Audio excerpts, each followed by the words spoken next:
SIR को लेकर चुनाव आयोग पर कानूनी शिकंजा कसता ही जा रहा है। एक तरफ बिहार एसआईआर को लेकर सुनवाई जारी है, तो वहीं दूसरी तरफ चुनाव आयोग ने दूसरे चरण की एसआईआर प्रक्रिया शुरू कर दी है।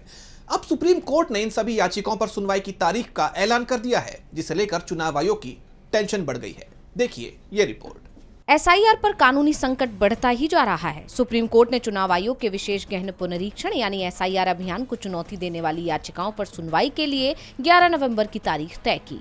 ये मामला कई राज्यों में वोटर लिस्ट के गहन पुनरीक्षण की प्रक्रिया से जुड़ा है, जिस पर देश की प्रमुख राजनीतिक पार्टियों और गैर सरकारी संस्थाओं ने गंभीर सवाल उठाए हैं। एसोसिएशन फॉर डेमोक्रेटिक रिफॉर्म्स की तरफ से पेश हुए वरिष्ठ वकील प्रशांत भूषण ने जस्टिस सूर्यकांत और जस्टिस जयमाल्या बागची की पीठ के आगे मामले का जिक्र करते हुए इसकी तत्काल सुनवाई की मांग की।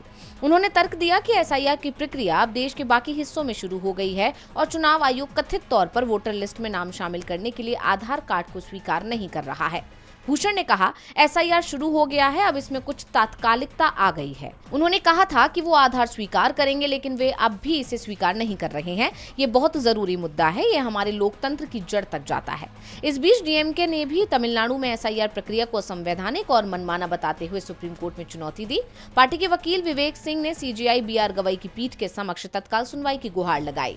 अदालत ने डीएमके की याचिका को भी इसी मामले के साथ 11 नवंबर को सूचीबद्ध करने पर सहमति व्यक्त की। जैसा कि आप जानते हैं कि याचिकाकर्ताओं का आरोप है कि एसआईआर के तहत लाखों पत्र वोटरों के नाम मनमाने ढंग से हटाए जा रहे हैं, जो उनके मताधिकार के लिए खतरा है। अब सभी की निगाहें 11 नवंबर को होने वाली सुनवाई पर टिकी हुई हैं। डीवी लाइव की रिपोर्ट।